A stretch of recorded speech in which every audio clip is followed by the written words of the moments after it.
Bismillah walhamdulillah wassalatu wassalamu ala sayyidina rasulillah wa alihi wa sahbihi wa man walah, amma ba'd.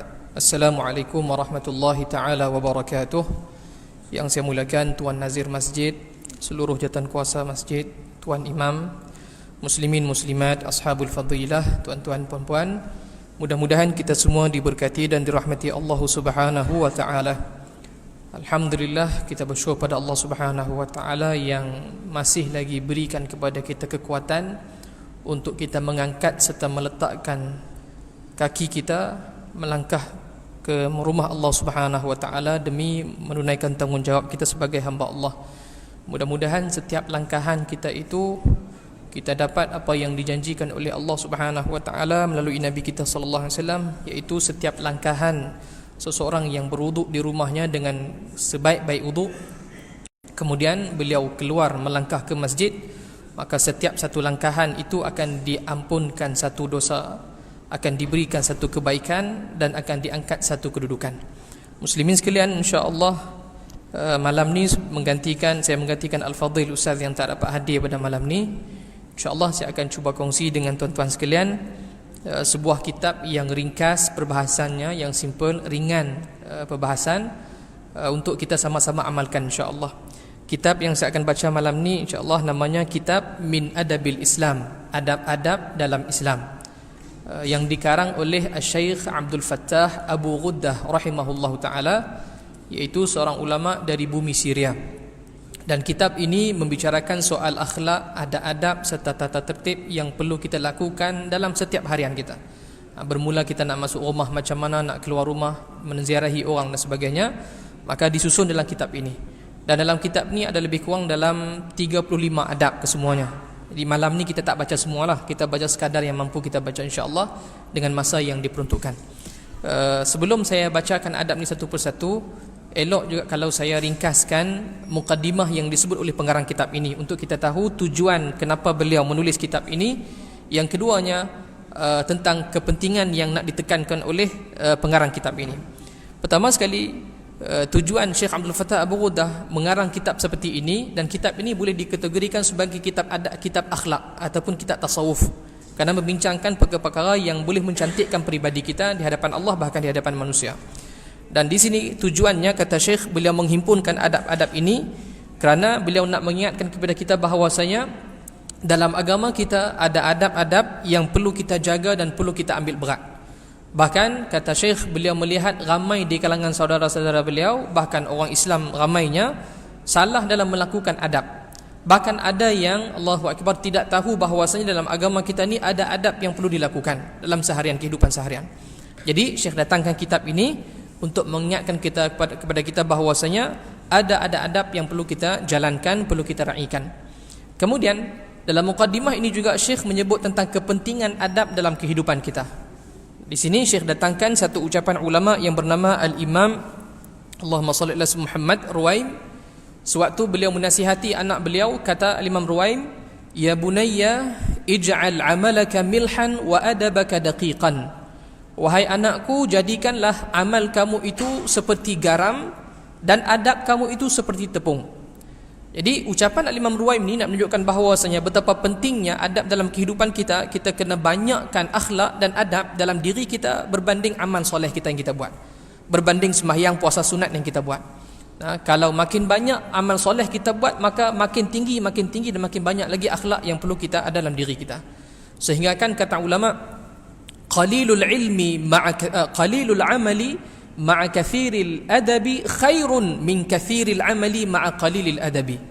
Maksudnya sedikitnya amal yang disertakan dengan adab yang banyak itu lebih baik berbanding amal yang banyak tetapi akhlak dan adabnya kurang. Jadi ucapan ulama ni nak menggambarkan bahawasanya orang yang akan dipandang baik oleh Allah, bahkan dipandang baik oleh manusia, ialah orang yang baik akhlaknya dan tinggi adabnya. Walaupun amal solehnya kurang, tak banyak. Mungkin hamba Allah ni dia hanya tumpukan soal kefarduan dalam diri dia saja, sembahyang 5 waktu, puasa, zakat dan sebagainya. Tentang amalan sunat lain dia tak buat. Puasa tak mampu mungkin sebab dia kesihatan tak mengizinkan. Nak bersedekah mungkin keuangan tak kukuh. Ataupun nak sembahyang sunat banyak, mungkin dia tak larat. Disebabkan tak mampu buat banyak ni, tapi dia lebihkan soal akhlak, soal adab. Dengan orang sentiasa senyum, berjumpa sentiasa bagi salam, buat baik dengan semua orang. Jadi kata ulama, ini lebih baik berbanding seorang yang banyak amalan tetapi akhlaknya tiada. Nah, Allahu Akbar. Sebagai contoh, hamba Allah yang subhanallah dari segi ibadahnya hebat, datang ke masjid 5 waktu iktikaf awal 15 minit sebelum azan dah iktikaf. Nah, sembahyang sunnahnya dijaga segala rawatibnya. Tapi dari segi akhlak dengan manusia teruk. Orang akan pandang dia tak elok. Orang akan kata, ish, apa haji itu, pakai jubah serban elok dah, tapi mulut mengata ke orang, bercakap tak pernah nak betul, pun tak pernah senyum dengan orang, muka masam, haji apa macam tu, sembahyang masjid apa macam tu, nampak? Jadi orang tak akan nampak kepada ibadah dia, orang akan nampak tentang akhlak dia. Sebab tu kata Rasulullah sallallahu alaihi wasallam, khiyarukum ahsanukum akhlaqa.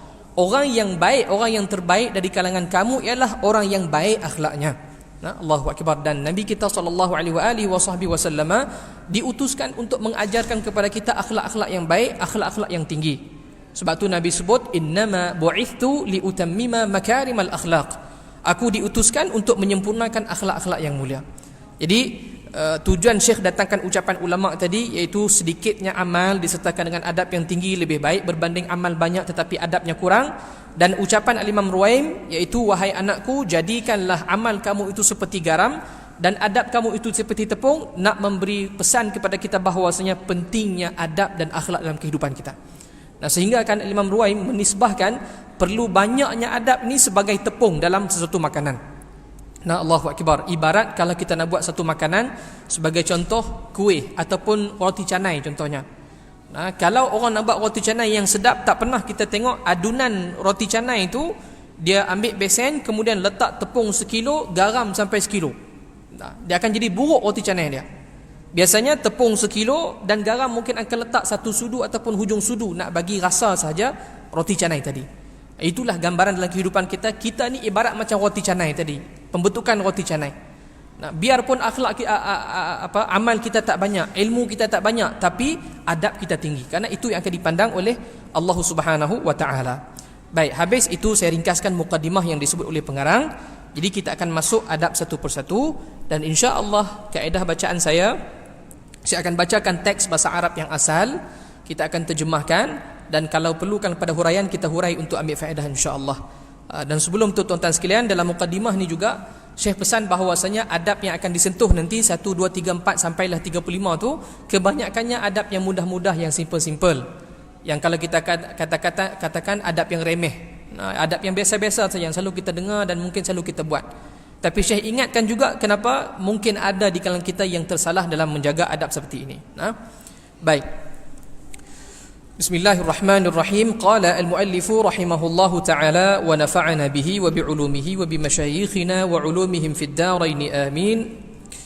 Idza dakhalta daraka aw kharajta minha fala tadfa' bil babi daf'an 'anifan aw tad'hu yanghaliqu li dhatihi bi shiddatin wa 'unufin.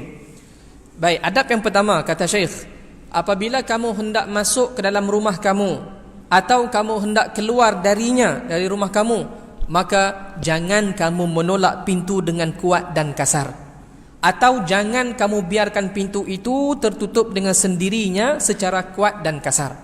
Subhanallah, simple kan, mudah adab yang Syekh pesan, iaitu adab ketika hendak masuk rumah. Pertama sekali Syekh pesan, buka pintu elok-elok, pelan-pelan, lemah lembut, jangan kasar.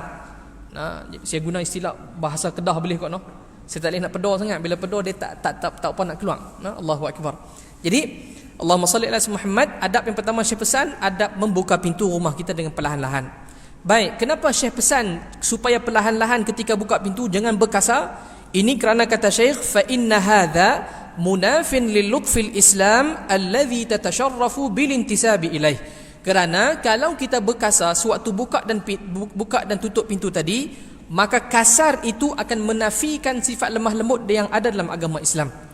Sedangkan Islam ini merupakan agama yang menyebabkan kamu dimuliakan oleh Allah Subhanahu wa taala. Jadi seolah-olah Syekh nak kata, kalau kita mengaku sebagai seorang muslim yang ikut Nabi kita sallallahu alaihi wasallam, beragama Islam, maka kita mesti berakhlak dengan akhlak yang ada dalam Islam.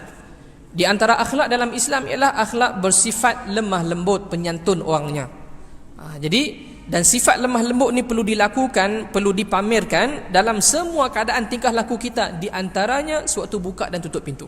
Subhanallah, kalau kita perhatikan adab ini walaupun mudah, walaupun simple, tapi adab ni nak menggambarkan bahawasanya indah dan cantiknya akhlak dalam agama kita ni, sehingga kan soal adab dan akhlak ni bukan hanya perlu dijaga, perlu dilakukan dan dipamerkan kepada manusia saja. Biasanya kalau kita sebut saja soal adab, mungkin kita akan dengar adab dengan guru, adab dengan mak ayah, adab kawan, adab berjiran dan sebagainya. Dan mungkinlah kalau luar daripada tu, adab masuk masjid, adab masuk tandas. Dan subhanallah, sekarang malam ni disebut satu lagi adab, itu adab dengan pintu. Nah, subhanallah, adab membuka pintu ada juga diajak dalam agama kita, iaitu sikap lemah lembut. Nah, baik, kerana kalau kita berkasar, seolah-olah kita nak menyatakan bahawasanya dalam agama Islam ni tak ada sifat lemah lembut. Nah, jadi bila kita pamerkan kasar macam tu, orang bukan Islam akan nampak tindakan kita, sikap kita. Akhirnya mereka akan menghukum bahawasanya agama kita tak mengajarkan soal akhlak lemah lembut. Jadi sebab tu kita kena berlemah lembut dalam semua keadaan, hatta ketika nak buka dan tutup pintu sekalipun. Bahkan kata Syekhuna, Allahu Akbar, bal aghliqhu biyadika ighlaqan rafiqa. Bahkan suatu engkau nak menutup pintu tersebut, tutuplah dengan menggunakan tangan kamu secara perlahan-lahan. Maksudnya kalau kita nak tutup pintu, maka pegang pintu tu, tolak pelan-pelan macam tu. Jangan biar pintu tu terhempap, lepas sendiri, bunyi gedegang macam tu kan. Ini akan menampakkan kasar. Dan sifat kasar ni bukan setakat tak mempamerkan lemah lembut. Bahkan kalau kita bersifat kasar, hatta dengan buka dan tutup pintu macam tu pun, kadang-kadang kita sendiri pun tak suka dengan keadaan macam tu. Contoh kan, kita dalam keadaan sembahyang, tenang, elok, Allahu Akbar, tengah baca Fatihah, tiba-tiba ada orang buka pintu masjid, agak kasar bunyi dia, agak bunyi ketegang macam tu, kita pun macam tersentak macam tu kan, terganggu kita. Sebab tu subhanallah, Syekh pesan adab semudah-mudah macam ni. Kenapa? Nak menjaga suasana biar jadi tenang, jadi baik, elok semua. Allahu Akbar. Kemudian kata Syekhuna, wa la'allaka sami'ta ma rawathu sayyidatu Aisyah radhiyallahu ta'ala anha min qawli Rasulillah sallallahu alaihi wa alihi wasallam. Berdasarkan apa yang disebut oleh Syekh tadi, iaitu kita kena bersikap lemah lembut, maka kata Syekh, mudah-mudahan kamu pernah mendengar satu hadis yang diriwayatkan oleh Sayyidah Aisyah radhiyallahu ta'ala anha, yaitu sabda Rasulullah sallallahu alaihi wa alihi wasallam, innar rifqa la yakunu fi syai'in illa zanahu wa la yunza'u min syai'in illa syanahu, rawahu Muslim. Maksudnya kata Rasulullah, sesungguhnya sifat berlemah lembut, itu sifat penyantun, baik kita punya tingkah laku kita, sifat berakhlak dengan akhlak yang baik, tidaklah ada dalam sesuatu perkara melainkan ia akan mencantikkan, mengindahkan lagi perkara tersebut. Dan tidaklah dicabut, dihilangkan atau dibuang sifat lemah lembut dari sesuatu perkara, melainkan perkara itu akan nampak lebih tidak elok dan lebih buruk. Ini Nabi nak mengajar kita bahawasanya dalam kehidupan kita, apa saja tingkah laku yang kita nak buat, dahulukan ataupun utamakan dengan cara yang lembut, cara yang baik, jangan dengan cara yang kasar. Karena kalau kita berkasar, akan nampak buruk peribadi kita, akan nampak tak elok peribadi kita. Tapi kalau kita berakhlak dengan akhlak yang baik, akhlak lemah lembut, maka orang akan pandang baik dengan kita.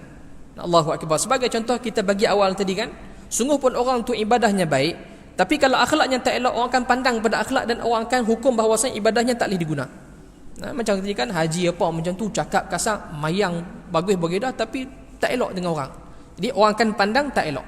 Walaupun muka cantik terang mana sekalipun, handsome terang mana sekalipun, orang takkan pandang sangat kepada muka tu, orang akan pandang pada peribadi dan juga akhlak. Sebab tu kalau kita nak pilih menantu dan sebagainya, contoh kalau kita ada anak lelaki, nak pilih menantu perempuan, maka kita akan pilih akhlak terlebih dahulu. Walaupun orang tu cantik, perempuan tu cantik, tapi kalau tak ada akhlak, berkasar, nampak berhuduh perempuan tu. Kita dah memandangkan anak kita berkenan dengan seorang perempuan, kita pun pergi merisik. Perempuan cantik, cerdik pula tu, ngaji dah sampai PhD. Allahu Akbar. Kita pun pergi sembang dengan keluarga, dah sembang punya sembang, tiba-tiba dengar dari dapur bunyi, mak, oh mak, gula tadi letak kat mana? Rupanya nak darah tu menjerit dapur. Lala tu juga tolak tak jadi mik menantu. Pasal apa? Kasar, nampak tak elok. Allahu Akbar. Jadi sebaliknya, kalau kita bersikap lemah lembut, sikap tenang dan akhlak yang baik, maka kita akan dipandang baik oleh Allah Subhanahu Wa Taala, bahkan akan dipandang baik oleh manusia. Sebab tu Syekh pesan bahawasanya berlemah lembutlah sewaktu kita nak membuka dan menutup pintu. Dan subhanallah, pada adab yang pertama ni, walaupun Syekh pesan soal buka pintu pelan-pelan, tutup pelan-pelan, tapi kita dapat faedah bahawasanya satu mesej yang disampaikan ialah kita mestilah menjadi seorang insan yang sentiasa merahmati makhluk Allah Subhanahu Wa Taala. Rahmat maksudnya apa? Kita berbuat baik, kita berbelas kasihan, kita buat ihsan kepada orang yang yang kita muamalah selalu, bahkan kepada mana-mana makhluk sekalipun. Dan adab pertama ni contoh kepada rahmat kepada makhluk yang bukan yang bernyawa. Rahmat kepada makhluk yang tak ada perasaan. Pintu kalau kita buka kasar tak pernah dia marah kita. Kalau kita buat lemah lembut tak pernah dipuji kita. Tapi itu pun adab dalam agama kita pesan supaya jaga akhlak dengan pintu, berlemah lembut. Kalau dengan pintu pun kena berlemah lembut, maka dengan manusia lebih-lebih lagi kena berlemah lembut. Tak kira siapa manusia tersebut, sama ada muslim ataupun non-muslim. Non-muslim kena beramalah baik dengan mereka, cakap elok-elok, jangan kasar. Sekiranya mereka masih lagi boleh menghormati kita dan tak mengganggu urusan agama kita. Kalau mereka cakap elok, bincang elok dengan kita, hormat kita, maka kita hormat mereka balik. Tapi kalau mereka dah langgar urusan agama kita, ganggu urusan peribadi dalam masyarakat kita dan sebagainya, maka waktu ni tak boleh lagi dah lemah lembut. Kita kena berkasar, bertegas dengan hikmah. Bukan tegas melulu macam tu kita kutuk, maki lebih kurang, jangan. Sebaliknya tegas mengikut batasan yang telah diletakkan dalam agama kita. Tak boleh kita cederakan dia, tak boleh kita maki dia dan sebagainya. Allahu Akbar. Jadi soal agama kita kalau dicerobohi oleh mana-mana pihak sekalipun, sama ada muslim ataupun muslim, waktu ni kena tegas, kena garang. Kerana itulah sifat para sahabat Nabi SAW. Sifat para sahabat Nabi ialah asyidda'u 'alal kuffar. Bila mereka berhadapan dengan orang kafir Quraisy, orang kafir yang menentang Rasulullah, menentang agama Allah, asyidda, maka akan jadi garang, tegas, kasar. Tapi bila sesama mukmin, sifat mereka ialah ruhama'u bainahum. Mereka akan saling berkasih sayang satu sama lain. Jadi rahmat, iaitu berbuat baik kepada manusia ni, dengan non-muslim kena buat juga. Tapi sekiranya mereka berkasar dengan kita, itu langgar urusan agama kita, kita kena bertegas, pertahankan hak agama kita. Adapun dengan sesama muslim, kita wajib berlemah lembut, wajib merahmati sesama muslim. Kerana ini arahan dalam agama kita. Agama kita sangat mementingkan soal mendoakan kebaikan sesama muslim. Jadi sebab tu kata guru kami di Mesir, di antara tanda kita merahmati seseorang muslim ialah jangan kita mendoakan yang tak elok kepada seorang muslim yang lain. Walaupun muslim tu seorang yang ahli maksiat, walaupun dia tu seorang yang zalim, maka jangan doa dia binasa dalam keadaan kemaksiatan ataupun kezaliman dia. Mungkin dia tu ahli maksiat, buat dosa banyak, kita pun cemuih tengok dosa dia. Kita kata, ya Allah, tak sanggup nak tengok dia jahat dia ni, tolong bagi mati dia senang. Jangan macam tu. Allahu Akbar. Bagi mampu senang, dia ni menyusahkan orang. Jangan cakap macam tu. Kerana itu di antara ucapan yang tak melambangkan bahawa kita sayang sama muslim kita. Sebaliknya yang dituntut ialah kita doakan keampunan, doakan hidayah sama muslim. Kerana kita bimbang, kalaulah hamba Allah tadi mati dalam maksiat dia, mati sungguh, maka bimbang takut nasib di akhirat nanti mati dalam keadaan maksiat, tak sempat bertaubat, maka neraka tempat dia. Dan makhluk yang paling seronok bila tengok umat Nabi ramai masuk neraka ialah syaitan. Jadi kita tak nak menggembirakan syaitan dengan ramainya umat Nabi mati dalam keadaan maksiat macam tu. Sebaliknya kita doakan, ya Allah, fulan bin fulan dah banyak terlanjur dengan maksiat, maka sebelum engkau ambil dia nyawa dia, tolonglah bagi jalan untuk dia kembali kepadamu, ya Allah. Ini doa kita. Allahu Akbar. Dan sebagai bukti bahawasanya agama kita sangat pentingkan soal rahmat sesama muslim ni, agama kita mewajibkan kepada kita untuk mendoakan keampunan bagi semua muslim paling kurang seminggu sekali. Allahu Akbar. Di mana? Dalam sembahyang Jumaat. Sembahyang Jumaat kita ada khutbah Jumaat. Jumaat baru ni kan kita sembahyang. Jadi dalam sembahyang Jumaat mesti ada 2 khutbah Jumaat. Kalau tak ada 2 khutbah Jumaat, tak sah Jumaat. Dan dalam 2 khutbah Jumaat tadi ada rukun-rukun khutbah. Dan di antara rukun khutbah, kalau khatib tak lakukan salah satu rukun ini, maka batal khutbah, tak sah khutbah, tak sah khutbah, tak sah habis Jumaat. Dan di antara rukunnya adalah khatib mesti baca doa, Allahumma ighfir lil muslimina wal muslimat wal mu'minina wal mu'minat ila akhir doa. Maksudnya khatib mesti akan baca doa ni ataupun seumpama dengannya. Ya Allah, ampunilah bagi semua orang Islam lelaki dan juga semua orang Islam yang perempuan. Mesti baca doa ni. Kalau hari tu kita sembahyang Jumaat tiba-tiba tak dengar doa ni, kita akan jadi rasa lain. Kena cek balik. Tadi doa tadi sama makna tak? Kalau tak sama, tak doa untuk orang muslimin, kebaikan muslimin, maka tak sah khutbah. Sampai tahap tu sekali diwajibkan dan dijadikan rukun dalam ibadah kita untuk mendoakan sama muslim. Allahu Akbar. Ini melambangkan bahawasanya agama kita merahmati kepada semua makhluk Allah Subhanahu Wa Taala, terutama sesama muslim kita. Baik muslimin sekalian, habis itu adab yang pertama dan insya-Allah kita masuk pada adab yang kedua. Adab kedua masih lagi mudah, adab nak masuk keluar rumah, iaitu kata Syekh, idza dakhalta baitaka aw kharajta minhu fasallim ala man fihi min dhakarin aw untha bitahiyatil muslimin wa unwanil islam assalamu alaikum warahmatullahi wabarakatuh. Mudah, simple. Iaitu maknanya, kata Syekh, apabila kamu hendak masuk ke dalam rumah kamu atau hendak keluar darinya, maka berikanlah salam ke atas sesiapa yang ada di dalam rumah dari kalangan lelaki maupun perempuan dengan tahiyat muslimin dan lambang bagi agama Islam, iaitu ucapan assalamualaikum warahmatullahi wabarakatuh. Mudah kan, simple. Iaitu adab kedua Syekh pesan, nak masuk rumah bagi salam, nak keluar rumah bagi salam. Walaupun adab ni mudah, cuba kita perhati satu persatu. Kata Syekh, apabila kamu hendak masuk ke dalam rumah, maka kena bagi salam. Yang ni insya-Allah ramai kita buat. Insya-Allah kita amalkan. Nak masuk rumah bagi salam, kita ingat. Kalau kita terlupa sekalipun, mungkin di depan pintu rumah tu kita pelekat stiker tertulis udkhuluha bisalamin aminin. Tengok ayat Quran tu, teringat bagi salam. Kita pun assalamualaikum, bagi salam nak masuk rumah. Cuma keadaan yang kedua, kata Syekh, au kharajta minhu, atau ketika kamu hendak keluar dari rumah kamu, maka kena buat apa? Bagi salam juga. Maknanya adab dalam agama kita soal bagi salam ni bukan ketika masuk saja, keluar rumah pun kena bagi juga, kerana nak ambil kebaikan salam tadi. Cuma keadaan kedua tadi, berapa ramai kita amalkan?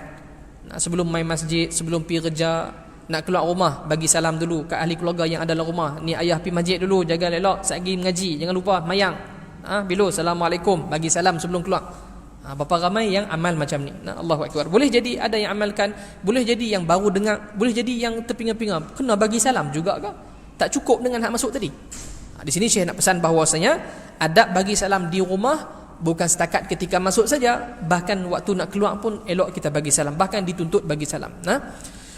Kemudian dalam ucapan tadi Syekh kata fasallim ala man fihi, berikan salam ke atas sesiapa yang ada dalam rumah tu. Baik, persoalan, kalau rumah tu kosong, nak bagi salam tak? Kan rumah tak ada siapa, orang balik kampung habis, tinggal kita seorang, kerja tak habis lagi. Jadi kata ulama, Allahumma salli ala Muhammad, untuk nak ambil kebaikan salam tadi, sewaktu masuk rumah yang kosong sekalipun, kena bagi salam juga, elok bagi salam. Cuma lafaznya beza sikit lah. Lafaznya kita ucapkan assalamu alaina wa ala ibadillahi salihin, yang kita ambil dalam tahiyat semayang kita tu. Kenapa kita, kalau assalamualaikum, maknanya kita beri salam kepada orang yang ada depan kita, kita nampak. Maksudnya salam sejahtera ke atas kamu. Itu kata ganti diri kedua yang kita nampak. Adapun tak ada siapa dalam tu, sekarang ni nak bagi salam kat siapa? Bagi salam kat kita sendiri. Mudah-mudahan kebaikan salam tu akan menjadi kebaikan untuk diri kita, akan menjadi pendinding bagi kita.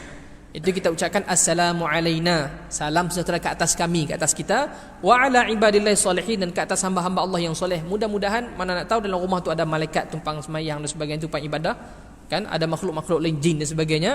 Kalau kita bagi salam macam tu, insya-Allah kita akan terelak daripada sebarang keburukan yang boleh dibuat oleh makhluk-makhluk yang lain. Ucapannya assalamu alaina wa ala ibadillahi salihin. Kalau tak sempat nak tulis, tak sempat nak hafal, ingat perkataan tahiyat sudah. Karena kan dia sebut tadi, lafaz tadi ambil dalam sembahyang kita, tahiyat. At-tahiyatul mubarakatuh salawatut tayyibatu lillah. Assalamu alayka ayuhan nabiy wa rahmatullahi wa barakatuh. Assalamu alayna wa ala ibadillah salihin. Kalau payah juga nak ingat, contohnya Allahu akbar, tak tahu mana satu, ingat tahiyat tapi nak ambil kat mana, panjang sangat. Sampai di rumah kelang kabut dah nak masuk, jadi terlupa salam lafaz mana satu. Ustaz ada hajat malam tu, Allahu akbar. Kalau terlupa juga, jangan risau, tenangkan diri, mula dari awal. Duduk depan pintu tu, at-tahiyatul mubarakatuh salawat. Cuma jangan kuat sangatlah, takut jiran tengok lagi masalah. Jiran kata ni amal lampau pula baca tahiyat depan pintu. Cuma kita nak ambil mudah ya, nak bagi ingat perkataan assalamu alaina wa ala ibadillah salihin. Baik, habis. Kemudian kata Syekhuna, Allahu akbar. ولا تعدل عن هذه التحية الإسلامية إلى غيرها من صباح الخير أو مرحبا أو نحوهما. Setelah Syekh pesan soal adab bagi salam masuk dan keluar rumah ni, Syekh pesan lagi, jangan kamu tukar ucapan tahiyat Islam ini, iaitu ucapan salam ini, sewaktu nak masuk dan keluar rumah dengan ucapan yang lain. Seperti kalau orang Arab gunakan seperti marhaban, selamat datang, ahlan wa sahlan, sabahal khair, selamat pagi, macam tu. Ini bagi orang Arab lah. Jadi masuk Syekh nak pesan bahawasanya jangan sampai kita masuk rumah langsung tak bagi salam, tinggal terus salam, Allahu Akbar, dah lah tinggal salam, guna perkataan lain pula. Kalau orang Arab marhaban lah. Kalau kita contoh kan, nak masuk rumah, buka pintu, hello, I'm back, contoh kan. Hi, anybody home, I'm coming, contoh. Hi, hello ketika nak masuk, langsung tak bagi salam. Jadi saya pesan macam tu, jangan kamu tukar salam kepada hi kepada hello sewaktu nak masuk. Allahu Akbar. Nak keluar rumah pula, tak bagi salam langsung. Okey, saya pergi dulu nak. Bye bye, tata, see you. Bye macam tu ya. Salam tak bagi. Jadi seolah Syekh pesan macam tu. Jangan sampai kamu gunakan bye hai apa semua tu dan kamu tinggal abaikan salam sewaktu nak masuk dan keluar rumah. Baik, kenapa Syekh pesan macam ni? Apa kesan dia? Di sini kata Syekhuna, kesannya ialah fa inna udulaka anha ila ghairiha imatatun laha. Kerana perbuatan kamu menukar salam tadi kepada ucapan yang lain, iaitu assalamualaikum, kamu tak guna, kamu guna hello, hi, bye semua tu, kesan dia ialah imatatun laha, akan mematikan salam tersebut.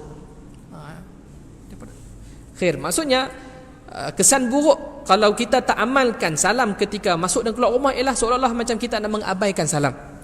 Seolah nak menunjukkan bahawasanya tak ada salam dalam agama kita. Kita nak mengenepikan salah satu sunnah Nabi kita SAW. Jadi ini satu keburukan ataupun kesan yang tak elok kalau kita tak biasakan suasana bagi salam di rumah kita, iaitu mematikan syiar memberi salam. Sedangkan memberi salam ini kata Syekhuna, Allahumma salli ala Muhammad wa hiya syiarul Islam wa unwanil muslimin. Salam ini merupakan syiar bagi agama kita, kemegahan bagi agama kita, dan lambang alamat bagi seorang muslim. Nak kenal ini muslim tak muslim, kalau jumpa akan bagi salam. Kalau orang bukan Islam, jumpa hello, hi, macam tu. Allahu Akbar. Tapi kalau kita adab berjumpa ialah kita akan bagi salam. Dan salam ini merupakan lambang kemegahan, lambang kebanggaan bagi agama kita. Kalaulah setiap kumpulan, contohnya dalam negara kita ni banyak parti politik, maka setiap parti politik dia ada lambang kebanggaan dia sendiri. Dia ada logo dia ada lagu dia ada syiar dia, maksudnya slogan dia. Dan masing-masing kumpulan ni mereka akan bangga dengan slogan masing-masing, lambang masing-masing. Sebab tu Allahumma salli ala Muhammad, setiap kali pilihan raya kita akan tengok orang akan berlumba-lumba pancak bendera paling besar, bendera paling tinggi, kerana nak bangga dengan kumpulan masing-masing, lambang masing-masing. Maka kita pun begitu, kita orang Islam ada lambang kita. Agama kita ada lambang kemegahan kita, kebanggaan kita, iaitu apa dia? Salam tadi. Sebab tu kena biasakan memberi salam. Allahumma salli ala Muhammad. Khair. Bismillahirrahmanirrahim. Kemudian Allahumma salli ala Muhammad, kita akan tengok pula apa pula kelebihan bila kita bagi salam. Allahu Akbar. Qala Anas radhiyallahu ta'ala anhu, qala li Rasulullah sallallahu alaihi wa alihi wa sahbihi wasallam. Seorang sahabat Nabi yang bernama Sayyidina Anas bin Malik radhiyallahu ta'ala anhu pernah berkata, Nabi sallallahu alaihi wa alihi wa sahbihi wasallam pernah berpesan kepada aku dengan kata baginda, ya bunayya idza dakhalta ala ahlik Allahumma salli ala Muhammad, ya bunayya idza dakhalta ala ahlik fasallim yakun barakatan alayka wa ala ahlika. Maksudnya kata Rasulullah, wahai anakku, wahai Anas, apabila kamu hendak masuk ke dalam rumah ahli keluarga kamu, maka berikan salam. Kerana salam kamu itu akan menjadi keberkatan ke atas diri kamu dan ke atas ahli keluarga kamu. Baik, ini kelebihan bagi salam, iaitu dapat berkat dari Allah Subhanahu wa taala. Baik, berkat walaupun perkataannya mudah disebut, macam biasa didengar, tapi ia merupakan satu benda besar yang kita hajat dari Allah Subhanahu wa taala. Sebab tu setiap kali kita dapat apa saja rezeki, kita minta berkat. Moga Allah berkati kesihatan kamu, moga Allah berkati keluarga kamu, moga Allah Taala berkati ilmu kamu, kerja kamu, duit kamu. Minta semua ada berkat. Apa maksud berkat? Maksud berkat kata ulama seperti mana kata Syekhuna Syekh Hisham Al-Kamil radhiyallahu taala, thubutul khairil ilahiyyi fi syai'in wa ziyadatuhu. Maksud berkat ialah kekalnya kebaikan dari Allah Subhanahu wa taala dalam sesuatu perkara dan makin bertambah kebaikan tersebut. Itu maksud berkat. Jadi kita nakkan rezeki yang ada kebaikan dan makin bertambah dalam rezeki tersebut. Dan rezeki Allah tadi luas. Bukan setakat rezeki makan dan duit saja. Kesihatan itu rezeki, pendengaran itu rezeki, penglihatan itu rezeki. Jadi kita nak semua yang Allah rezekikan kepada kita ni ada kebaikan, ada keberkatannya. Dan subhanallah, di antara salah satu cara nak dapat berkat ialah banyak bagi salam. Dan apa kaitan pula dengan hadis berkat bagi salam dengan adab kita baca sekarang, iaitu adab masuk rumah dan keluar rumah bagi salam? Kaitannya mudah-mudahan sewaktu kita nak masuk rumah kita akan ucapkan Assalamualaikum, bermakna kita dah undang keberkatan dari Allah Subhanahu Wa Taala untuk letak dalam rumah kita. Jadi mudah-mudahan keberkatan yang ada tadi, Allah akan cukupkan rezeki dalam rumah tangga kita. Allah Ta'ala akan amankan, bimbing keluarga kita ke arah yang baik. Sebab rumah tangga yang ada berkat. Dari mana berkat tadi? Dari salam. Kemudian kita nak keluar dari rumah pula, kita akan ucapkan Assalamualaikum. Kita dah undang keberkatan kerana salam tadi. Mudah-mudahan dengan adanya berkat dalam rumah tersebut, Allah Ta'ala akan jaga ahli keluarga kita, jaga rumah kita sepanjang peninggalan kita, kerana ada keberkatan dari Allah Subhanahu Wa Taala. Itu kepentingan kita memberi salam sewaktu masuk dan keluar dari rumah. Allahu Akbar. Kemudian Allahumma salli ala Muhammad, kata Syekhuna, wa qala Qatadatu ahadu a'lami at-tabi'in al-fudala, idza dakhalta baytaka fasallim ala ahlik fahum ahaqqu man sallamta alaihim. Seorang tabi'in yang bernama Imam Qatadah berkata, apabila kamu hendak masuk ke dalam rumah ahli keluarga kamu, maka kamu kena bagi salam. Hendaklah kamu bagi salam. Kerana ahli keluarga kamu itu merupakan orang yang paling berhak, orang yang paling utama untuk kamu sampaikan salam, untuk kamu ucapkan salam. Jadi daripada ucapan Imam Qatadah ni nak memberi maksud bahawasanya jangan sampai di tempat lain kita bagi salam tetapi di rumah tak bagi salam. Dengan kawan-kawan tempat kerja kita bagi salam. Dengan bos, sampai di tempat kerja lambat 10 minit, takut bos juga, Assalamualaikum bos. Panjang pula, Assalamualaikum warahmatullahi wabarakatuh. Panjang kat bos, pasal bos kita bagi salam. Tiba-tiba balik di rumah langsung tak bagi salam, ketuk pintu kuat. Lepas tu, buka pintu. Isteri pun buka pintu. Kita pun ni bimbit ayam secawan, rasa letih hari ni. Salam tak bagi, cakap pun kasar, masuk kelang kabut dan sebagainya, order ayam secawan. Allahu Akbar. Jadi jangan sampai keadaannya macam tu, kerana ahli keluarga orang yang paling utama untuk kamu buat kebaikan. Sebab tu dalam soal memberi nafkah ataupun membelanjakan harta yang ada pada kita, orang pertama perlu kita tunaikan ialah ahli keluarga kita dulu, anak, isteri dan sebagainya. Begitu juga dalam soal kebaikan membuat pahala memberi salam tadi. Dahulukan kepada ahli keluarga dulu. Jangan di luar sana kamu bagi salam, tapi dengan ahli keluarga kamu tak bagi salam. Bila kamu tak buat macam tu, iaitu tak bagi salam ketika masuk kepada ahli keluarga, maka seolah-olah kamu mengabaikan tanggungjawab kamu, amanah kamu terhadap ahli keluarga tadi. Allahu Akbar. Kemudian Allahumma salli ala Muhammad, kata Syekhuna, wa qala Abu Hurairah radhiyallahu taala anhu, qala Rasulullah sallallahu alaihi wasallam, Sayyiduna Abu Hurairah meriwayatkan hadis daripada Rasulullah sallallahu alaihi wasallam, kata Rasulullah, idza intaha ahadukum ila al-majlisi falyusallim. Azan dah kah? Saya dengar macam bunyi. Tak, kan? 3 minit lagi.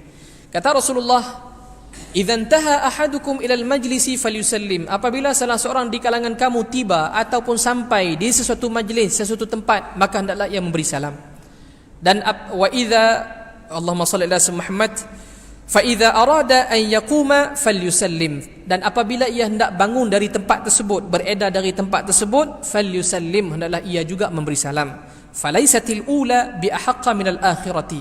Dan tidaklah keadaan yang pertama sahaja perlu diberikan salam, bahkan keadaan kedua itu nak beredar pun kena bagi salam juga. Hadis riwayat Al-Imam At-Tirmizi. Bunyi. Itu bunyi. 2 minit lagi. Allahu Akbar. Allahumma salli ala Muhammad. Lagi 2 minit. Bunyi itu bukanlah tu surau. Allahumma salli. Jadi dalam hadis ni Nabi nak ajak kepada kita bahawasanya, Allahumma salli ala Muhammad, adab kita sebagai seorang Muslim, setiap kali kita jumpa sama Muslim, mulakan perjumpaan itu dengan memberi salam. Bahkan itu hak yang perlu kita berikan kepada sesama Muslim, tak kira siapa-siapa Muslim tu. Karena dalam satu riwayat kata Rasulullah, min haqqil muslimi idza laqitahu fasallim. Di antara hak tanggungjawab kamu terhadap seorang Muslim yang lain ialah apabila kamu bertemu dengan seorang Muslim, hendaklah kamu beri salam. Ini Nabi ajak pada kita adab dalam agama kita, adab bermuamalah, adab kehidupan sama Muslim. Tanggungjawab kita ialah kita kena bagi salam bila jumpa seseorang, di mana sahaja dan waktu bila saja kita kena bagi salam. Dan bila kita nak beredar dari tempat tersebut, contohnya kita jumpa kawan di tempat kerja, di masjid, di kedai makan, jumpa tu Assalamualaikum, mula salam dulu. Allahu Akbar. Jangan jumpa, hai bila sampai lama tak nampak, sembang panjang, salam tak bagi langsung. Allahu Akbar. Di sini Allahu akbar. Kita tak mengatakan bahawasanya berdosa kalau tak bagi salam. Hadis Nabi ni, Nabi suruh ni atas saranan sunnah yang muakkadah, sunat yang sangat dituntut. Kalau tak buat, makruh hukumnya, tak dapat dosa pun. Tapi Allahumma salli ala Muhammad, kalau boleh kita sebagai seorang Muslim, setiap kehidupan kita ni kita nakkan sentiasa ada pahala. Sehingga ketika waktu bertemu pun ada pahala. Itu pahala berkat memberi salam. Nah, jumpa di kedai, Assalamualaikum. Kemudian nak balik beredar, Assalamualaikum, bagi salam. Ini adab kita. Dan bagi salam tadi, Allahumma salli ala Muhammad, jangan memilih orang. Nah, Allahu akbar. Sebab itulah tadi Syekh pesan supaya bila masuk rumah, keluar rumah bagi salam, biasakan bagi salam di rumah dulu. Karena bila sesuatu kebaikan kita dah biasa di rumah, maka kebaikan tu kita akan buat di luar sana. Nah, kita akan terbawa kebaikan tu di luar sana, kita akan buat dengan orang lain dan sebagainya. Nah, terutamanya kita ni, Allahumma salli ala Muhammad, masyarakat Melayu Muslim di tempat kita ni, soal bagi salam ni dia agak segan kalau orang tu tak kenal. Nah, dia agak pilih juga nak bagi salam. Kalau tuan imam, orang yang rapat jumpa di masjid selalu, tempat kerja selalu, dia bagi salam lah. Tapi muka-muka luar, muka baru, dia tengok pelik macam tu. Dia pilih juga. Hatta kalau orang tu bagi salam, dia pun nak jawab pun tengok dulu siapa dia kan. Waalaikumsalam, baru jawab. Itu pengalaman saya sendiri. Pernah satu ketika saya pergi hospital ziarah ayah saya. Dah habis ziarah, saya duduk kat satu kursi. Tiba-tiba lalu depan saya sekeluarga, laki perempuan semua dah lah. Saya pun duduk. Bila duduk, saya tunggulah kok-kok lah yang berjalan nak bagi pada yang duduk kan, yang berdiri pada duduk. Mereka tunggu bagi peluang mereka bagi salam tu. Tiba-tiba mereka tak bagi. Saya pun bagi salam, Assalamualaikum. Tuan-tuan, dia nak jawab tu, Allahumma salli ala Muhammad, dia tunggu masa lama dulu. Dia jalan, dia tengok, baru dia jawab Waalaikumsalam. Dia pilih orang juga. Allahumma salli ala Muhammad. Azan dulu insyaAllah.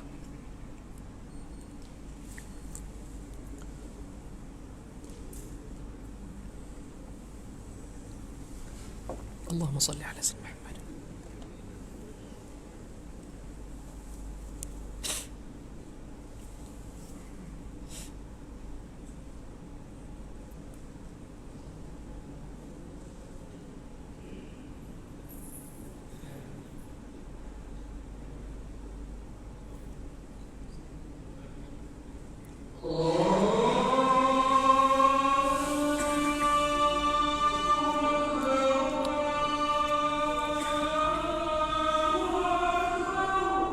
Allahu akbar, Allahu akbar.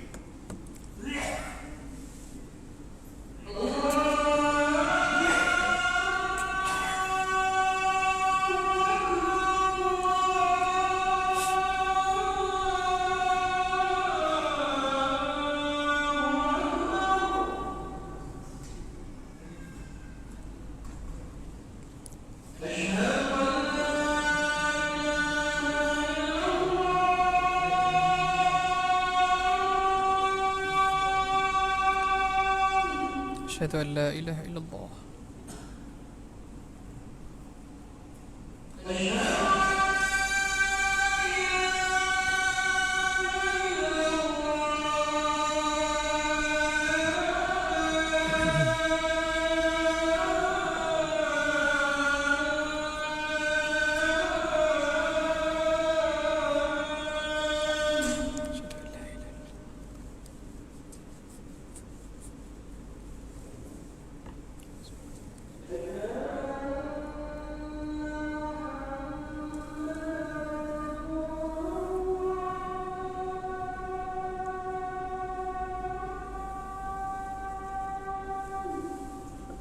أشهد أن سيدنا محمد رسول الله.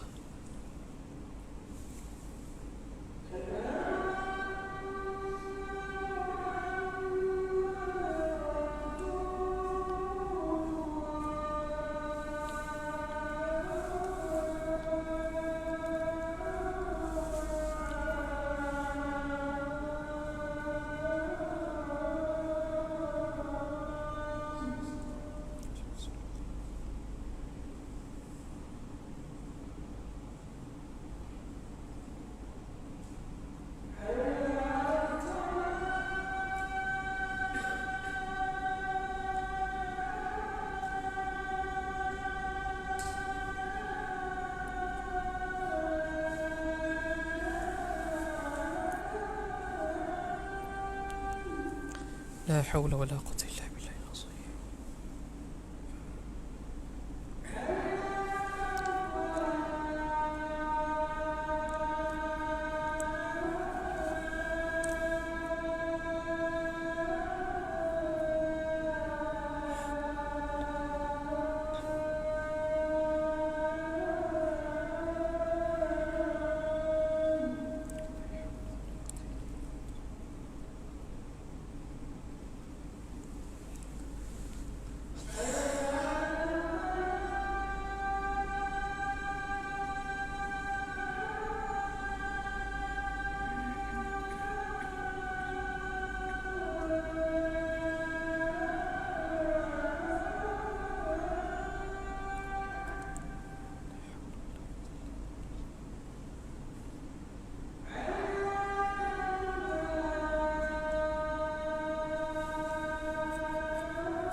Allahu akbar.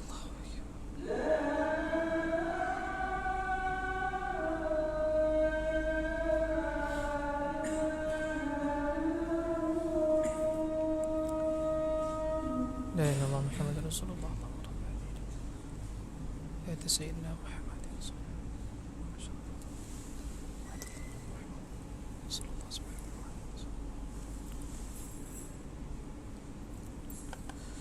Bismillahirrahmanirrahim.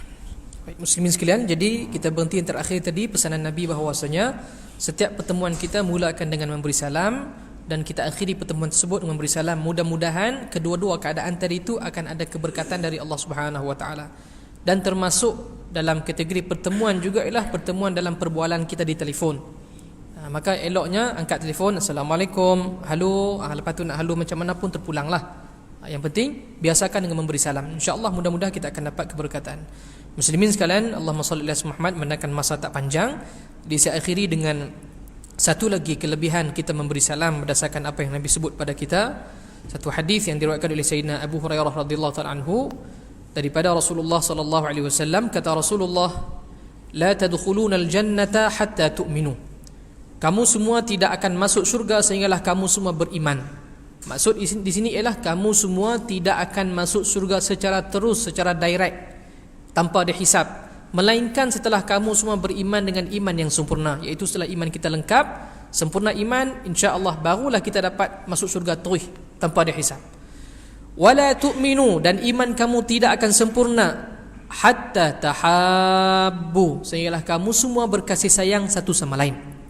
Jadi Nabi sebut bahawasanya salah satu cara melengkapkan iman kita ialah salah satu tanda iman kita akan lengkap apabila kita berkasih sayang satu sama lain.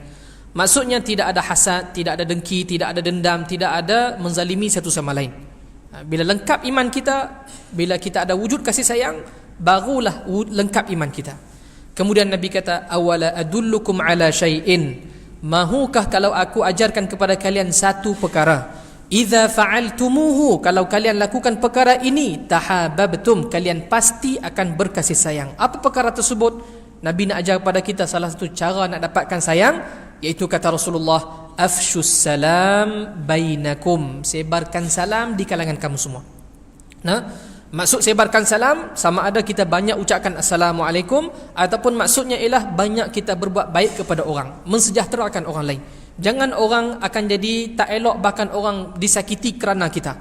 Sebab tu kata Rasulullah, tanda seorang Muslim yang baik ialah min husnil islamil mar'i, Allahumma salli ala sayyidina Muhammad, al-muslimu man salimal muslimuna min lisanihi wa yadihi. Kata Rasulullah, seorang Muslim yang terbaik itu ialah seseorang yang orang Islam lain terselamat daripada kejahatan yang dibuat dari lidah dan juga tangannya. Maksud jangan kita jadi Muslim yang suka mencaci, mengumpat, mengadu domba serta mempelagakan orang lain. Jangan kita jadi seorang Muslim yang suka pukul, rosakkan orang dan tulis perkara-perkara yang memecah belahkan orang Muslim. Jadi kalau kita sebarkan kesejahteraan macam ni, banyakkan ucap salam, insya-Allah Nabi janji kepada kita bahawa kita akan berkasih sayang. Mungkin kita akan tertanya, saya dah bagi salam banyak kali dah, bahkan dah berjabat salam berkali-kali dengan tu, tapi rasa macam tak berkenan, rasa tak sayang, dia pun macam tak suka kat saya. Pasal apa? Mudah-mudahan kesalahan tu disebabkan cara kita bermuamalah, cara kita bagi salam tak ada penghayatan, ataupun sewaktu berjabat salam tu kita tak ada penghayatan dengan adab-adab yang sepatutnya. Jadi Allahumma salli ala Muhammad, di antara adab sewaktu kita berjabat salam, biasa bila kita sebut salam ni kaitnya dengan berjabat salam, musafahah. Maka sewaktu bermusafahah pun kena jaga juga adab. Iaitu yang pertama, ketika bermusafahah, berjabat salam, genggam tangan orang kita salam tu dengan baik, bagi erat elok. Jangan salam sapu-sapu, sentuh-sentuh macam hujung-hujung, jangan. Pegang bagi elok, tanda kita menghargai, kita nak kenal semua orang tu. Kerana ini akhlak Nabi kita sallallahu alaihi wasallam. Nabi apabila bersalaman, Nabi akan genggam tangan seseorang itu, dan Nabi tak akan lepaskan tangan itu selagi mana orang tu tak tarik tangan sendiri. Ini kalau kita buat macam tu, kita akan dapat sunnah Nabi sallallahu alaihi wasallam. Kedua, sewaktu kita berjabat salam dengan orang, maka pandang wajah orang tu, perhatikan muka dia. Jangan kita pegang kemas tapi muka kau lain. Sallallahu ala Muhammad, tengok kapet, tengok meja, tengok siling semua. Tak berani tengok muka orang tu. Tak berani bertentangan dengan mata. Akhlak Nabi kita sallallahu alaihi wasallam, Nabi kalau berhadapan dengan seorang, Nabi akan hadapkan seluruh badan Nabi. Tuan-tuan mengaji kitab Syama'il Muhammadiyah dengan Ustaz Faiz Harith tu. Dalam tu cerita tentang macam mana Nabi muamalah. Nabi kalau dipanggil dari kanan ataupun kiri, Nabi tak paling muka saja, bahkan Nabi akan paling sekali dengan dada Nabi menghadap kepada orang tu bagi perhatian. Begitulah akhlak sewaktu kita bertemu dengan orang, bersalaman dengan orang, perhatikan orang tu, bertetangan mata. Jangan tak berani tengok mata. Karena ada orang tua-tua sebut, Tuan Haji, saya nak tanya, tolong perbetulkan kalau salah. Kecil-kecil dulu saya dengar, siapa yang tak berani bertentangan dengan mata orang lain, orang tu belah hantu raya. Betul, biasa dengar tak? Biasa kan? Cuma kita tak katalah orang tak berani tu belah hantu raya sungguh. Kita nak pesan jangan salah macam tu. Jangan salah macam orang belah hantu raya, tak berani tengok muka. Apa salah kita pandang? Yang ketiga, adab berjabat salam, setelah pegang, kemudian pandang, ukirkan senyuman. Karena dengan senyuman tadi mampu membangkitkan perasaan yang elok dalam hati orang kita salam. Sebaliknya kalau kita pegang kuat, pandang muka tapi muka masam, mata jegi, apa dia akan fikir? Apa kena imam ni maghrib tadi semayang okey salam, ni main syok dia jadi lain. Ada tak puas hati kat mana ke? Tak apa, tak mau nak cari gaduh, tak apa, tunggu tengok. Tahun depan tak jadi imam dah. Nampak? Dia akan jadi terdetik benda yang tak elok sebab wajah yang tak elok. Kita pamerkan wajah tak elok. Tapi kalau senyum, Masya Allah, tuan imam ni bagus, sungguh senyum. Anak siapa tak tahu, kahwin tak lagi. Nampak? Dia akan terdetik yang hati yang elok kalau kita senyum depan orang kita salam. Disebab tu, jaga juga adab kita bersalaman. Kerana kita jaga macam tu, insya Allah kita akan berkasih sayang. Dan hasil kasih sayang tadi, iman kita akan sempurna. Bila iman sempurna, kita akan masuk syurga Allah Subhanahu wa ta'ala. Jadi muslimin sekalian, saya berhenti setakat ni insya-Allah. 2 adab baru baca. Lagi 33, wallah alam bila. Saya pun main ganti Al-Fadhil Ustaz. Mudah-mudahan kalau ada masa lagi kita ganti dan kita sambung lagi di dunia ni. Kalau tak di dunia ni, di surga nanti insya-Allah Subhanahu wa ta'ala. Setakat ni dulu, saya minta maaf banyak kalau terkasar bahasa, kalau penyampaian kurang difahami, saya minta maaf banyak. Dan saya mohon juga doa moga-moga Allah Ta'ala permudahkan saya untuk saya sambung pengajian. Untuk makluman, sekarang ni saya masih lagi belajar di Mesir, di Al-Azhar Syarif. InsyaAllah hujung bulan ni, 27 hari bulan, saya akan balik ke sana insyaAllah. Dan di kesempatan ni saya mohon kalau ada di kalangan tuan-tuan yang ingin membantu, beri sumbangan zakat dan sebagainya untuk meringankan bebanan saya ucapkan jazakumullahu khair. Dan moga-moga ini merupakan pemberat timbangan tuan-tuan di akhirat nanti dan peneman dalam kubur nanti insyaAllah. Aqulu qawli hadha wa astaghfirullahal azim li wa lakum. Bismillah walhamdulillah wassalatu wassalamu ala sayyidina Rasulillah wa alihi wa sahbihi wa man walah. Allahumma 'allimna ma yanfa'una wanfa'na bima 'allamtana wa 'allimna al-adaba qabla al-'ilmi wa waffiqna lil-'amali wa sallallahu ala sayyidina Muhammad wa ala alihi wa sahbihi wa baraka wa sallam walhamdulillahi alamin. Wassalamu alaikum warahmatullahi wabarakatuh.